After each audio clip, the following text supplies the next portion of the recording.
안녕하십니까. 세상을 읽어주는 남자 이상훈입니다. 오늘은 TSMC 3나노의 베일이 점점 벗겨지고 있다는 주제로 한 말씀 드리겠습니다. 이 TSMC 3나노를 누가 가장 먼저 적용하는지는 아직 오리무중입니다. 이 삼성 3나노 고객도 분명하지는 않지만 그래도 대체적인 윤곽은 잡혀 있습니다. 비트코인 채굴용 칩을 만드는 중국 업체 판세미가 그중 하나고, 이 텐서 칩을 만드는 구글도 또 거론되고 있습니다. TSMC 경우는 유력한 지명도를 갖고 있는 대부분의 팹리스가 3나노를 녹화하고 있을 것으로 봅니다. 이 중에서도 뭐니뭐니 해도 집중해서 봐야 할 고객은 단연 애플인데요. 그런데 최근 일본 매체 니케이도 여기에 가세했습니다. 바로 내년 가을에 나오는 아이폰 15에 탑재되는 A17 바이오닉과 맥북에 들어가는 CPU인 M3 칩이 애플의 첫 3나노 칩이 될 것이란 게 내용의 뼈대입니다. 이 사실상 내년 하반기는 돼야 애플이 TSMC 3나노를 적용할 것이라고 본 것입니다. 이 점을 천천히 짚어드리겠습니다. 최근 나온 아이폰 14를 보면 이전과 가장 다른 특징이 있습니다. 바로 표준 모델과 프로 모델 간의 성능 격차가 도입됐습니다. 애플은 표준 모델인 아이폰 14에는 이전 AP인 5나노로 만들어진 A15 바이오닉을 넣었고, 아이폰 14 프로와 프로맥스 모델에만 4나노 칩인 A16 칩을 사용했습니다. 눈여겨볼 부분은 애플이 내년에 나오는 아이폰 15에서도 모델 간의 급을 나누는 전략을 고수할지 여부입니다. 즉 아이폰 15 프로 모델에만 3나노 칩을 적용할지, 아니면 표준 모델에도 탑재할지를 잘 살펴봐야 한다는 생각입니다. 또 하나 눈에 띄는 대목은 A17 바이오닉이 TSMC 3나노의 여러 변형 노드 중에서 사실상 기본형에 가까운 N3E 노드를 적용할 것 같다고 언급된 부분입니다. TSMC는 지난 6월에 기술 심포지엄을 통해서 3나노도 5가지 세부 공정으로 나눠서 운영한다는 점을 밝힌 적이 있습니다. 올 4분기 양산을 시작하는 초기 버전인 N3와 내년 2분기에 양산하는 것으로 알려진 N3E를 비롯해서 N3P, N3S, N3X 등 모두 5종류를 내놨는데요.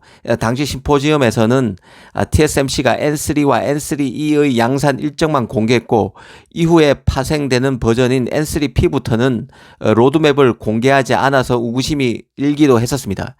그런데 애플의 아이폰 15에 탑재되는 A17 바이오닉 칩과 N3 CPU가 N3E 노드로 양산되고, 그 시기도 내년 가을께라는 점에서 기존의 TSMC 기술 심포지엄에서 발표한 N3E 노드의 양산 시기와 일치합니다. 그래서 개인적으로 이 소식이 맞을 가능성이 있다고 봅니다. 일본 니케이의 경우는 적중률이 더 높은 매체입니다. 그간 TSMC의 3나노를 누가 가장 먼저 활용할까를 두고 이런저런 관측이 난무했었는데요. 이 처음에는 인텔의 4나노 CPU인 미티어 레이크가 될 것이란 얘기가 돌았습니다. 하지만 미티어 레이크 양산이 내년 말까지 밀린 데 이어서 급기야 인텔이 미티어 레이크의 일부 다이가 TSMC의 3나노가 아니라 5나노에서 만들어진다고 부인하는 사태까지 왔습니다. 인텔이 결국 탈락하다 보니 간성대로 애플에 관심이 쏠리는 것은 당연해 보이죠. 그간 중국과 대만 매체 중심으로 지난 6월에 공개됐던 애플의 M 시리즈 칩인 M2에 이어서 나오는 M2 프로와 M2 맥스가 3나노로 바로 직행할 것이란 얘기가 있었습니다. M2 CPU 같은 것은 5나노 칩이었는데 M1 프로, M1 맥스에 비해서 성능 업그레이드가 별로 되지 않다는 평가가 나오면서 M2 업그레이드 버전인 M2 프로와 M2 맥스가 3나노로 바로 도약할 것이라는 관측이 있었는데요. 그런데 이런 추론은 개인적으로 맞지 않을 가능성이 크다고 짚어드린 적이 있습니다. 통상 초미세 공정의 적용은 스마트폰이 가장 빠릅니다.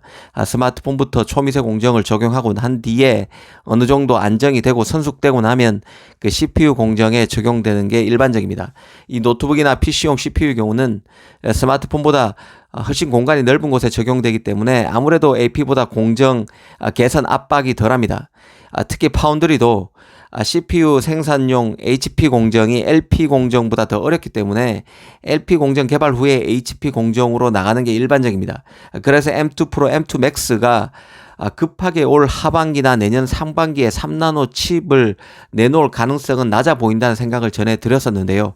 니케이 기사도 같은 맥락에 있는 것으로 보여집니다. 사실 지금 칩 시장은 변수가 많은 상황입니다. 이 거시적으로는 경기 침체기에 들어갔고 그 와중에 물가는 뛰고 있습니다. 기업 입장에서는 소비자의 가격 저항을 우려할 수밖에 없는 상황입니다. 이번에 애플이 아이폰 14를 통해서 표준 모델과 프로 모델의 급을 나눈 것도 이런 영향을 무시할 수 없어서 단행한 결과라는 게 개인적인 생각입니다. 이 팹리스로서는 초미세 공정 적용을 가급적 뒤로 미룰 가능성이 있습니다. 가능하다면 말이죠. 이 기업 사이드에서 봐도 애플은 그 뛰어난 엔지니어의 누비아 등으로 이탈 문제, 그리고 AP와 CPU 시장에서 경쟁 구도의 구조적 변화, 그리고 칩 비즈니스에서 원가 상승 요인 등을 고려해야 하고, TSMC 경우는 3나노 양산이 무난히 이뤄질 수 있을지도 아직은 확신하기는 이런 시점입니다. 기술적 난제를 다 해결했다고 하기에는 초기 시장이란 뜻입니다. 애플의 3나노 칩 적용이 내년 하반기께나 가능할 것이라는 소식은 이런 변수들을 종합해서 고려해 볼 때 부합하는 측면이 있어 보입니다. 오늘은 TSMC 최대 고객 애플이 내년 하반기에 3나노 칩을 탑재할 것이라는 소식의 배경을 따져봤습니다. 감사합니다.